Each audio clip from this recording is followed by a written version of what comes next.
Welcome to Season 3 of the Knack 4 Business Podcast. Over 220 plus episodes strong, we're here to ignite your entrepreneurial spirit with fresh insights, networking gems, and creative strategies that elevate your game. Are you ready to discover what your Knack 4 business truly is? Today's topic is Battlefield to Boardroom, Beating Adversity to Booming Commerce. Your hosts are Bernie Fransgrup from Creative Insight and Wayne Pratt from Motivate You Inc. So, what can you expect from the Knack for Business podcast? It aims to help you find your feet in the business world, whether you're just starting out or you've been at it for a while. We have something for everyone. In each episode, we dive deep into a particular area of business and explore the ins and outs of that subject. They interview guests that are experts in their field who share their success stories and their experiences. They offer practical tips and advice. Our guest today is Michael Simon.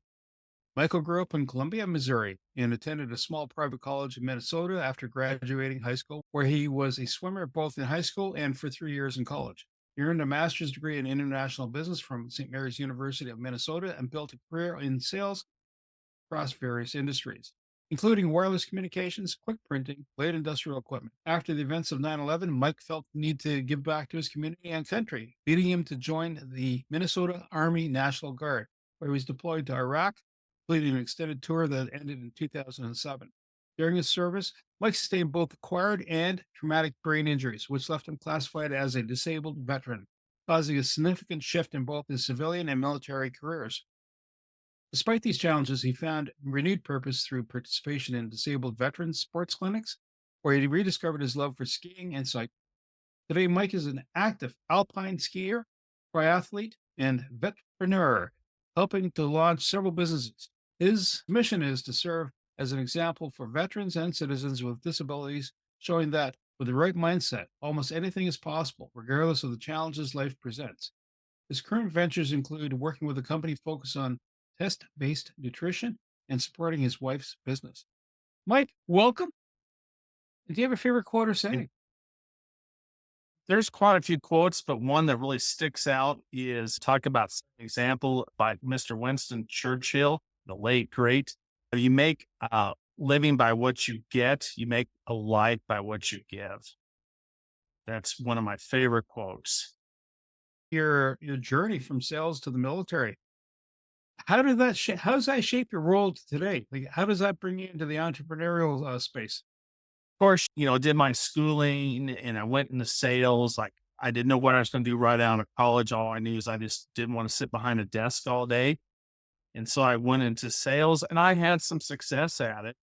But the idea then was you do your thing. And I was still single at that time. You do your thing, make your income, and then you go have your fun.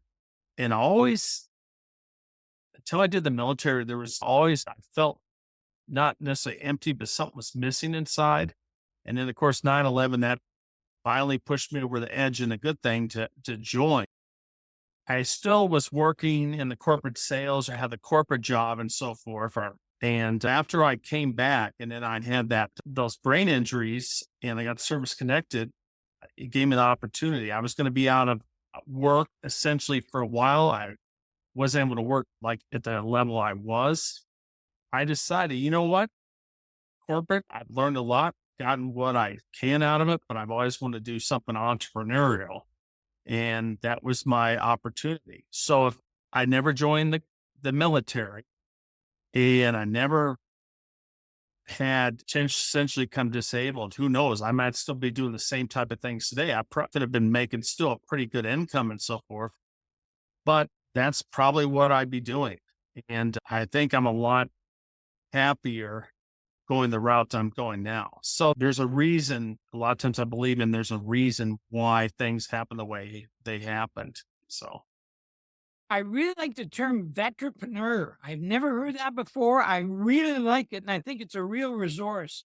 Can you tell me how business and your military service have combined? They're both very different compartments, and yet some of them are lined up. Can you lay that into a concert for me?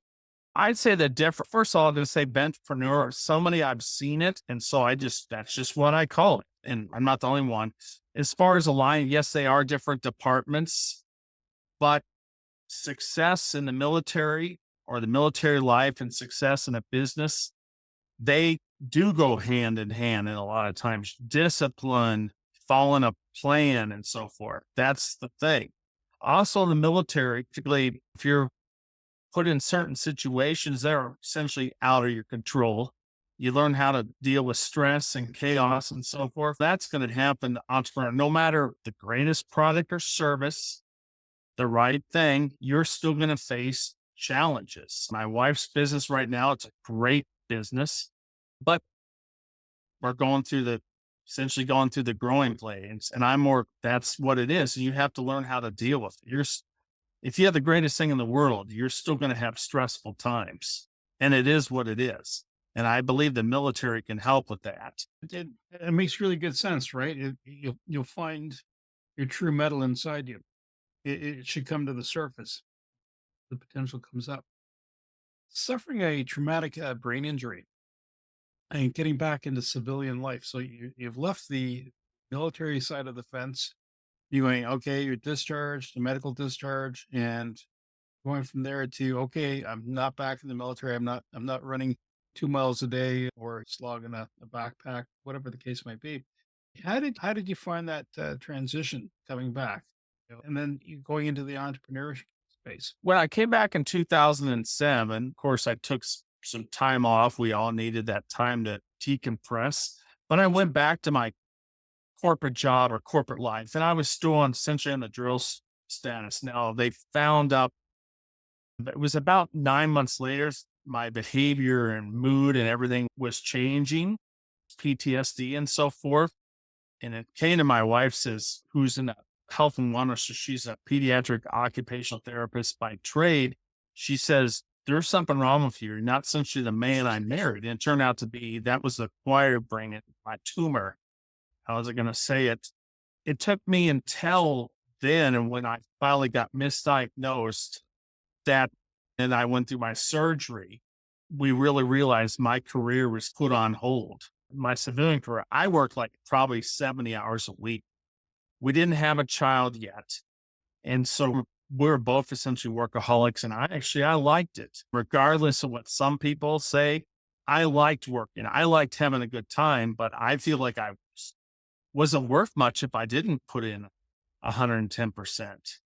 What else is, that's part of it's the brain injury, but that's where I was. But when my military career, I knew it was over. I wasn't fully released yet, but I knew there was no way I was going to get promoted, reclassed, or anything, because I'm not going to say you're not useful to the government anymore.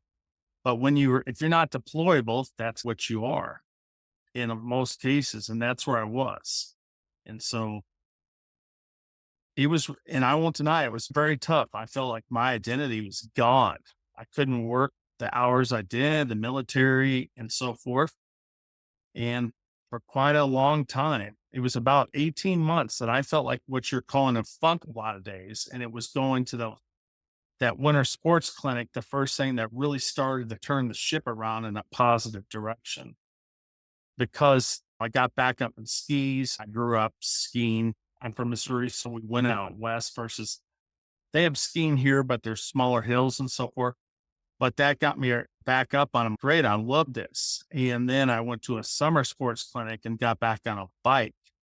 And heck, I felt like I had come back just a different way. And then that was about the time we launched a business with the family and idea I had. It was their product. And that's where we went from there. So You mentioned identity crisis. Can you tell me, it sounds like it came out the other end, which is pretty exciting. Can you tell me about mindset and how shifting that got you to what I would say maybe a new or healthier identity? of course you have your mentors and people that talk to you. And I still talk to folks like brain injuries, and I go talk to somebody once in a while through the BA and other sources. But what it took is I saw other veterans that were a lot more limited than I was through no fault of their own. And I saw how they were handling their lives. And I'm like, I took a good look at myself. I'm like, they're handling it They got the right mindset. They're successful. There's no reason I can't do that. And I just realized there's no excuses. But it took me accepting that. You'd have my wife or somebody said, you need to stop feeling sorry for myself. And I'd never really necessarily faced that. I got a lot of people saying it's okay. This wasn't the hand you were dealt, but it took me seeing that to really realize I could do more and I wanted to do more. That was really what turned it around. And I felt good when I was being active again. And I noticed it today. I did a ultra distance or Ironman distance independent race last year, a triathlon. So the 140.6, the iron distance. And I trained like crazy. And there were some days I didn't want to train, but to me, you have no choice if you want to be successful at it for yourself and you want to finish. And because of my wife's business and so forth, I refocused my priorities because you need to. But this summer, I feel fine, but I haven't felt quite as wonderful some days. But it's just being active. And so I've really realized we all do. We have to readjust our goals and do things, or readjust my scheduling and priorities. I saw you talked about how do you do things? So you got to fit things into your life. You got to have a schedule. To me, got to have, okay, this time to this time, I'll do my workout. This time to this time, I'll do business activities. You got to put on the calendar, I think, family. I call it God family, a priority over everything. You got to put on the time for the personal time with your family. Because if you don't have that, you don't have anything. We're hearing that from other people too. It's about balance in life, right?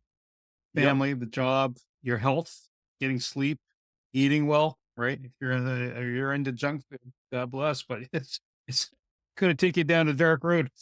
Oh yeah. And I won't deny I'm what do you call the foodies or whatever. I like good food and all that and the comfort food. And I still do it, but I've gotten better at it. I am not by no means perfect. I like my licorice. It's one of my addictions. There can be worse addictions, but that's one of my, I guess, not so great additions or the sugar. It just is what it is. But yes, you got to have a good diet. I've learned in my business from a gentleman that's on the scientific advisory board, Dr. Clayton he's from Edinburgh. And he says, what's killing us, Alice, I don't know as much about Canada and I haven't been there to talk about diets, but what's killing a lot of us in America is that processed food. I've learned more about processed food than I probably ever wanted to know. And it's scary. And of course, I'm an older parent. We got an 11-year-old. Guess where she likes to eat or get food from? That Golden Arches. And I won't deny I like their iced coffee and all that. And it's good, but I know I've seen what's in that stuff and it's garbage. It's okay to do it even once a week. But if you do it every day, yeah,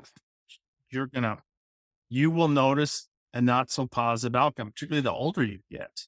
So I can totally relate. Was it one day I got the kids, basically it's a strip of fruit flavored gummy, but it's a flat strip of sugar. And I just bit off a little bit of that. And all of a sudden I could feel the sugar slamming through my body. Okay. No, when your body's already starting to react like you just got exposed to a contaminant or something you're allergic to. It's all okay. And it happened to be sugar, that and marshmallows, which is unfortunate because my wife likes s'mores.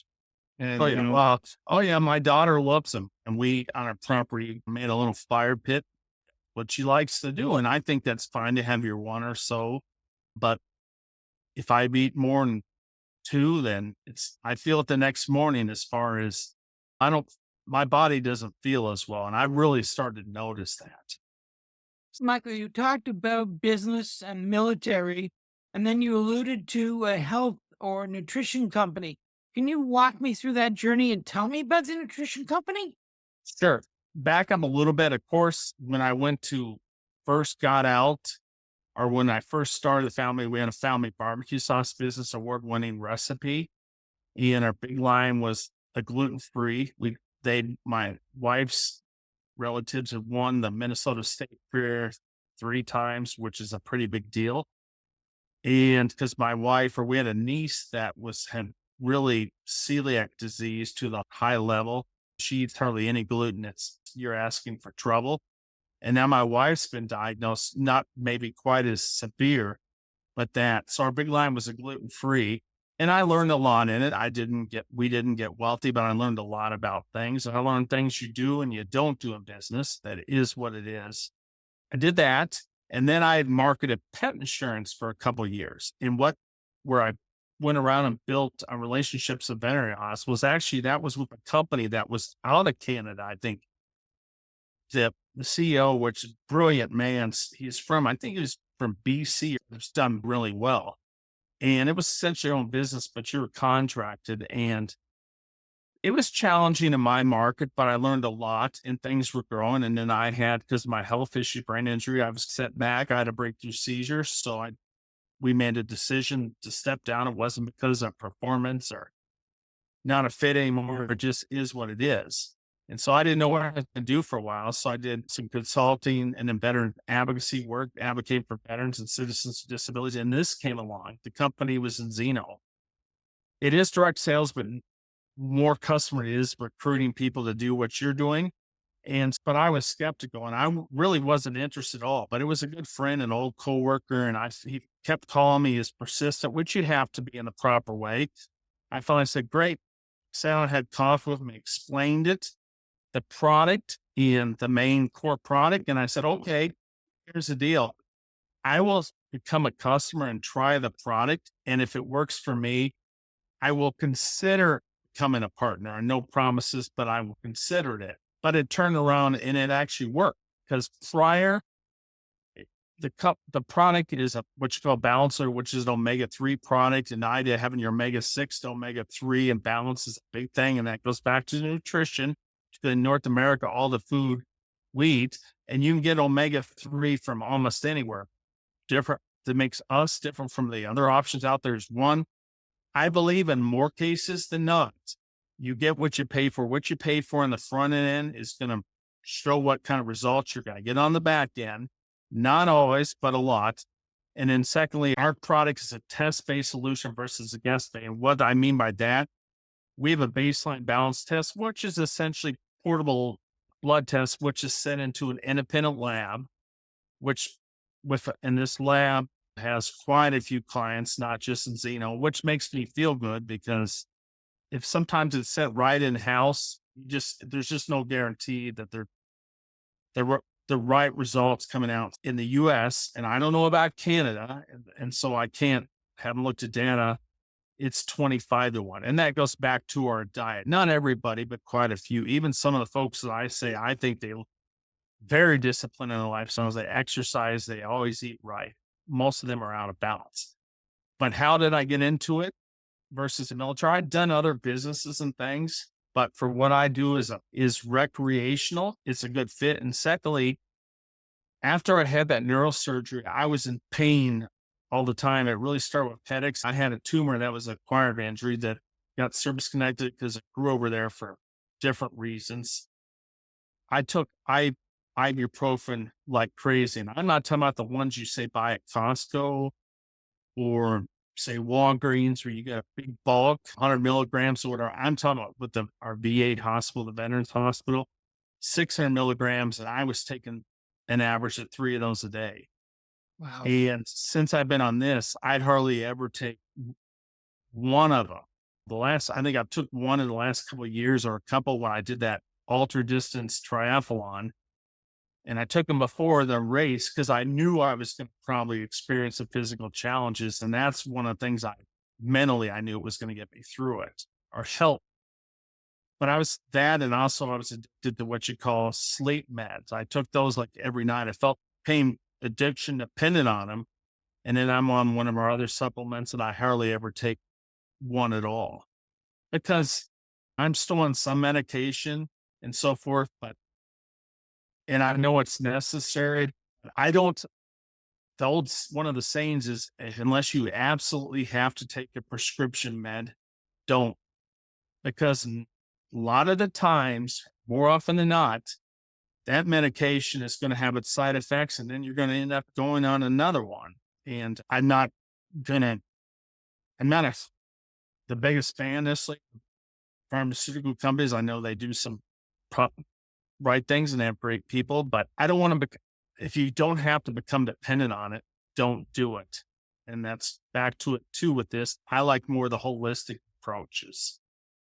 I just think people live a more quality life. And then you look in other countries around the world, like Europe, there's some things that they do, let's just face it, that they do better than we do it. And one is higher education. I believe they do it right. I believe their healthcare is good. We may have great physicians, but to me, they do it the right way, streamline it. And then lastly, it's nutrition. You go to countries, you don't see a lot of obese people in Europe because everything's fresh. They don't have all that processed food. There's things they put in food here that is illegal over there. And personally, if they want to pass laws, I wish they passed stuff to make things illegal here. I don't see it happening. So, Michael, something you mentioned, the entrepreneur thing. Do you have in your environment a attachment group that connects wannabe vet entrepreneurs to resources and each other? Are you already plugged into those pipelines? the online groups and so forth, like on Facebook, I am with the online, and a lot of us humans, I don't always streamline all the things I'm connected to. It goes back to, I need to prioritize. I have talked to folks and other veteran entrepreneurs. I'm sure there is one in my area, but it'd be nice to have local entrepreneur group where you meet even once a month, where you sit down and meet in person. I think it'd be great. And I'm sure they're there. It's just, that's part, I'm not going to say my negligence, but I just haven't tracked it down. But to me, they talk about and I've been involved in different networking groups here. I think they're all can be good, but some work better for somebody than they might work for somebody else. I think that would be great for a networking thing, because it goes back to networking, like they talk about referrals. Well, there's something that this individual might do that you don't do, because I don't believe being a jack of all trades, to me, I don't think you're going to be really successful at anything. But it'd be good to be in the group where I have something to offer and bring to the table, and they do. And then, of course, I know we're going to get into a second. What are my main target markets, like chiropractors and so forth? Well, there are chiropractors that are veterans, not they know veterans. It'd be good to get in the group as far as networking. I think, and I know there is one organization, nonprofit, that started up. It never seemed to go anywhere, but I think that'd be great. And you got to meet in person. Now, none of us were able to do much at all during COVID, and Zoom is fine, like what we're doing. But when it comes to that networking, you got to be in person once in a while. Not every day, not every week, but I think once in a while you need to meet in person. You can sit there and have your coffee or your iced tea or whatever, and you can talk about the whole thing. I shouldn't say you Canadians, you talk about hockey. I like hockey. I just don't understand it. We talk about our gridiron football or whatever, which I'm not a fan, but that's a big thing, particularly the NFL just started here. But you talk about that stuff, and then let's get into talking about your business and so forth. Entrepreneurs, why? One of my target groups, as well as veterans. And the reason is every story is a little bit different, but to me, a lot of us have been through a lot of the same things, from of course, the injuries and so forth, but a lot of it's the trauma, the post-traumatic stress disorder. Because if you've ever been in a certain zone, you're going to see things and experience things that it is what it is. And I don't know, as far as veterans and stuff, I relate to them. We're speaking a common dialect with most of them. And it doesn't matter what branch. I have a lot of friends and folks I know that are Marines. And it's just common rivalry or whatever. But we have the attitude, we're all on the same team when it's all said and done. If you can't find that organization, I recommend starting it. You're passionate. I think you'd make a difference. Okay. So you already brought it up. Tell me then why you focus on chiropractors and trainers. One, I do go to a chiropractor and I go to an acupuncturist, and I'm so glad that VA's it's had its issues, but at any large organization, but now they're farming out and recommending versus giving you pills and stuff. are pain pills, which I won't take any of the prescription high powered one. No, those things are bad. But since I go to a chiropractor and so forth, a personal trainer, and then also focus on connecting. And this takes a long time to build relationships with more holistic doctors. Medical doctors are osteopathic. A lot of them are moving over to that holistic, and what they do is wonderful. But our products, particularly the balance oil and then our vitamin D, we are a great supplement or a great partner or thing that can help with what they're doing. That's why I like to focus on connecting with them. And having your omega-3, it could, I can't say it will. I'm not a doctor, and not everybody, I think, is a little bit different, but it can help also with the mental. Omega-3 has been known to help with anxiety. It's been known for certain folks in the PTSD. A lot of us experience, and not just us veterans, public safety from law enforcement to firefighters, paramedics. We've experienced, and then other folks experience trauma for other things, for an accident or something. That's why I like to connect with those folks as far as being in a more customer standpoint. It's interesting as you're describing this, your targeted areas where you think there'd be a good interface. It almost would sound like if you're a part of a gym franchise coming into that, swinging on that space. Because I totally agree with you. There are meds that are out there, even ibuprofen, right? If you overload and your liver's going to not like you too much, right? There are other consequences coming out of that over a long period of time. Have you ever looked at, let's say, gyms or franchise operations that way? Or we had different stores here in Canada that were nutritional stores. They had your protein powders and then different supplements. A lot of the stuff, you know what's good for you. However, much like on TikTok or Instagram, I'll see something, I'll flip it to my daughter, who's a registered massage therapist. She goes, Dad, no, don't take that one. Or we had another person on the show here, holistic, and I said, I hear cinnamon's supposed to be good for you. And she says, yes, which one? And name what context, right? Because there's more than one variable. It's not an easy but answer, right? It has to be done in context. But is that something that you can then, hey, clarify with people, and would these other locations be a good fit for your business? Yeah. Yeah. That's as far as trying to connect with personal trainers. I know folks that they might go to a gym and so forth, be affiliated with a gym, or that's where they work out of. But the personal trainers, yes, for a long term, that would be great to get in one of these gyms. Sure. I'd love to have the relationship with the folks, the main folks that have Planet Fitness. I think that I believe they're a franchise, but it'd be great to have that relationship. A lot of it, back to the sales, it's getting to the right person, going to talk. And I learned that barbecue sauce, my corporate sales. A lot of times, not saying you have to talk to, we used to call it in corporate sales, got to talk to God, meaning the owner or whatever. And a lot of times that's not always the case, but talk to somebody up there that has an influence. If you can sell them and get them to believe in the idea, then they're going to recommend it to others. Not saying their folks below or whatever have to recommend it, but you're going to have a much better chance of success. Yes, because the personal trainers are involved with the gym and so forth. But yeah, that's a great idea. Veterans, when they come back, are on a spectrum of wellness to unwellness. And but what advice would you give a veterpreneur that's general enough that everyone should be looking at taking it?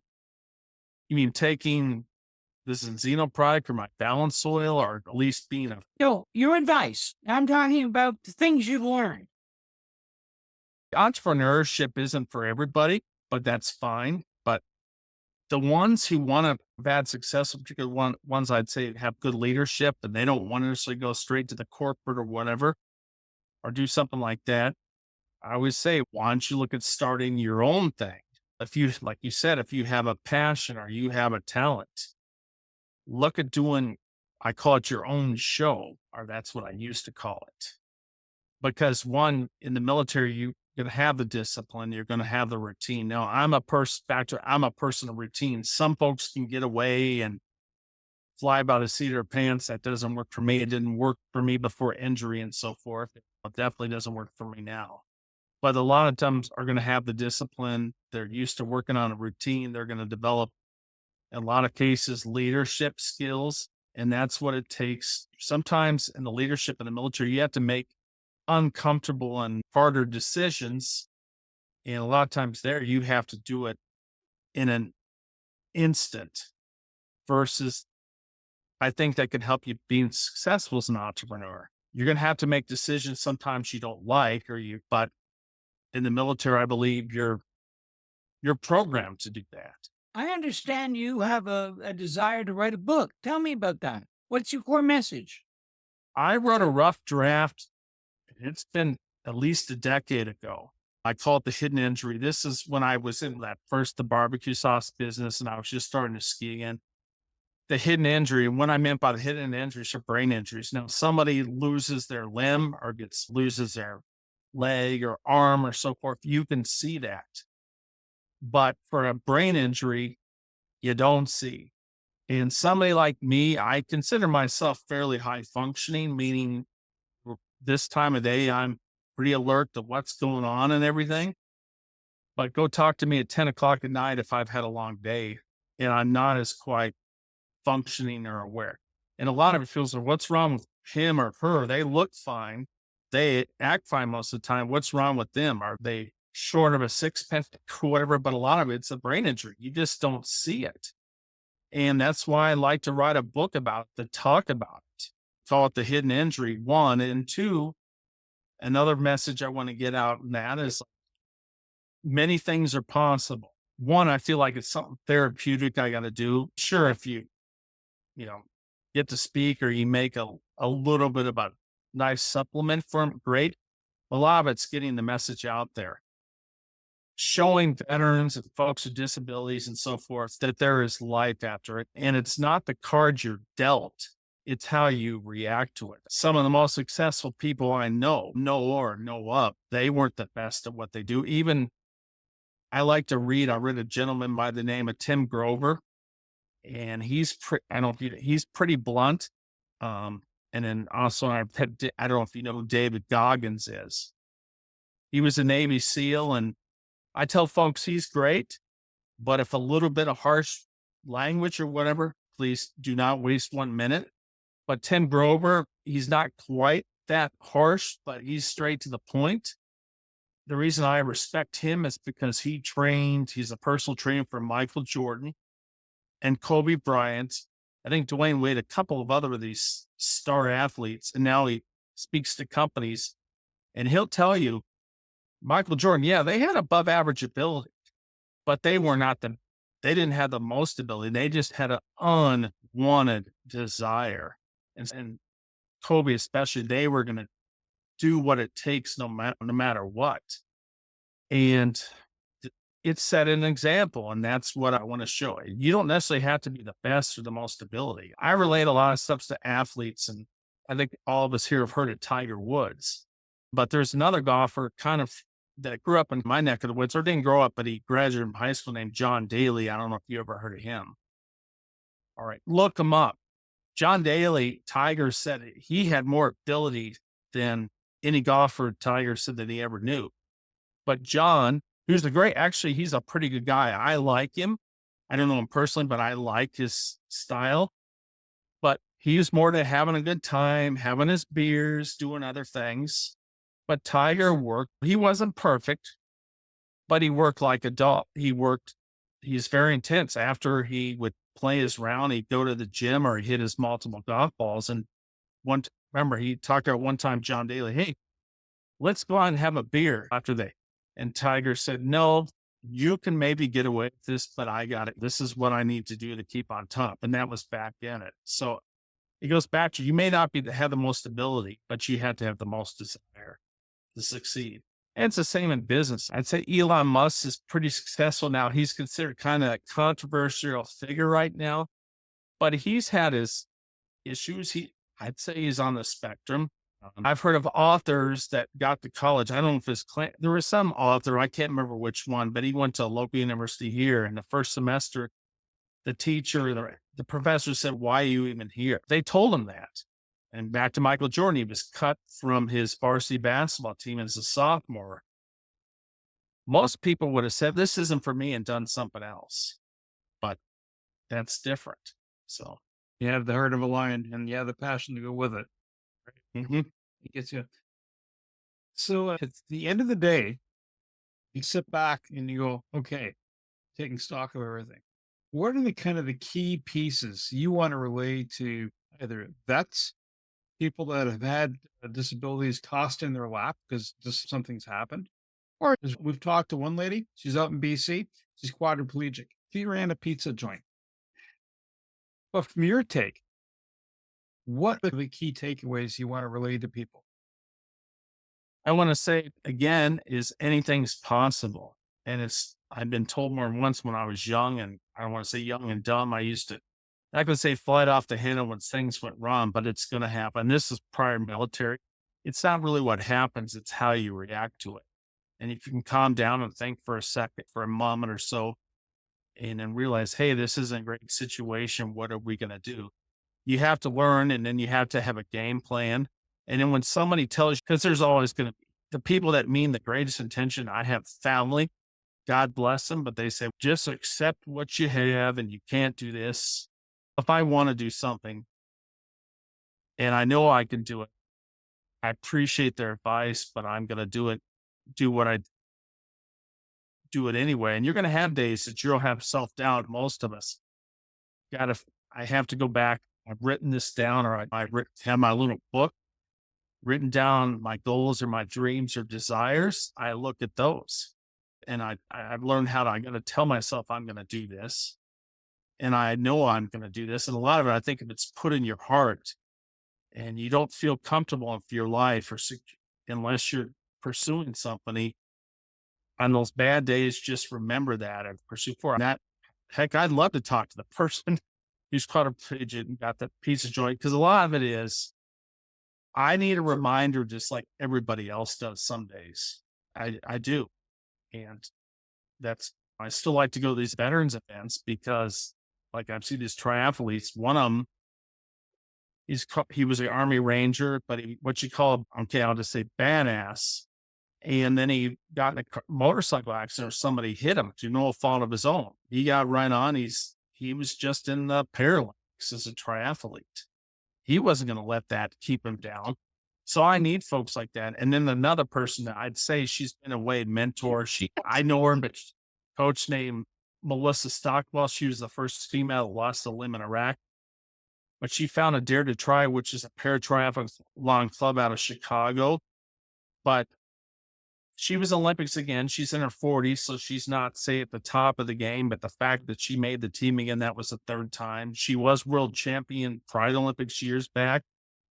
And then she got bronze back in Rio. She's been an inspiration. And I need folks like that. And I read her book. It's a great book. And she went through the work. I related a lot to her because she went to university or went to college. She's younger than me. She went through the normal challenges and things like that. She went in the military. She did ROTC, and then she went to Iraq, and she could have sat there and felt sorry for herself, but she did. And a lot of veterans, and I'm not judging, a lot of connectivity and great. I sit home and play video games and stuff and have my poison or your alcohol, whatever, but you want something else. To me, it's back to it. You got to set examples. You got to have your goals. And a lot of it is don't let people talk you down, even if they mean, and a lot of it is you are the company you keep. Some of us have family members, and I've had to learn with extended family. Sometimes you have connection, but you try to control that. I've learned not to hang around a bunch of negative people all the time. Because if I do that, they say you are an average of the 5 people you hang out with the most. And I strongly believe it. It took me years to learn that. And then lastly, I'll say to you what's going on right now. Try not to watch the news. I used to watch, I'm not going to say which channels religiously, but you can't do that because it just makes you angry. And it doesn't matter which way you look at it, you're going to get irritated. Hey, it's like the drugs are like the pharmaceuticals. That's their goal. They want you to be glued into them. And that, unfortunately, there's great people that work for all these companies and so forth, but that's how they make their revenue. So, Michael, if this resonates with our audience, how would they get a hold of you? on my LinkedIn, you can get a hold of me, Michael Simon, Twin Cities, and so forth. And I'm always happy to provide my number. Anybody can call me at any time, or they can email me. What I do as well, too, is I'm on this podcast. What's helped me a lot and what folks want me to do is I like to make an introduction or have an introduction. Say, Wayne says, Harry, you need to talk to Mike, like to make an introduction. You go from here. That's the best way where, I get in contact and make relationships. I need to have referrals. I prefer to have what you call a professional or an expert in that area that can do it because they're going to do it better than I can. So, yeah, my phone number is 651 US code 651-235-9850. That's 651-235-9850. And then I'll just give you my email. It's called my business email and so forth. And it's MikeLovesPets@gmail.com. MikeLovesPets@gmail.com. But I tell folks, check me out on LinkedIn now. I want to say thank you to Michael Grant Simon, my co-host Wayne Pratt, and you, the Knack for Business listeners. If you're a veteran of the military service country of choice, you want to reach out to Michael. It's a perfect way to help start your business, get in alignment. If you've been disabled or injured and you're looking to get past the catastrophic results of what's happened in your life, reach out to Michael. He'll give you some sound advice. Reach us, info@creativeinsight.com. That's info at KREATIVINSIGHT.com, or the website's creativeinsight.com. Wayne, how can folks reach you, sir? Best way is my website, motivateyou.ca, MOTIVE, the numeral 8, the letter U.ca. And my email is wayne@motivateyou.ca. If you would like to be a guest on this podcast and share your knowledge, let us know. We would also appreciate your feedback on the content or format. Check the show notes for more details. For these podcasts, we like to acknowledge the support and thanks to the following people: Carl Richards from Podcast Solutions Made Simple, a renowned podcast expert; Fred Crouch, who is the Property Wizard podcaster, where Bernie is a co-host; Javan Strika from Hive, a coworking space that is more than just a space; then Melanie Weber, Bernie's invaluable business partner; and Wayne Pratt from Motivate You Inc., who serves as both a coach and co-host of these podcasts. Disclaimer: please note that the Knack for Business podcast episodes are meant solely for educational and general informational purposes. The information and opinions contained within are not intended to be professional advice on any subject matter. The thoughts, views, and opinions expressed by the participants are their own personal beliefs and do not represent the views of the podcast hosts or any affiliated organizations. It is important to note that this podcast is not a replacement for consulting with certified experts in your area who possess knowledge of your unique situation. The hosts of the podcast, along with any participants or affiliated groups, do not take responsibility for any actions taken or not taken based on the information presented in this episode. It is highly recommended that individuals seek guidance from their own personal advisors in fields such as accounting, law, or other pertinent areas prior to undertaking any actions or making decisions that may impact their financial, legal, or other aspects of life.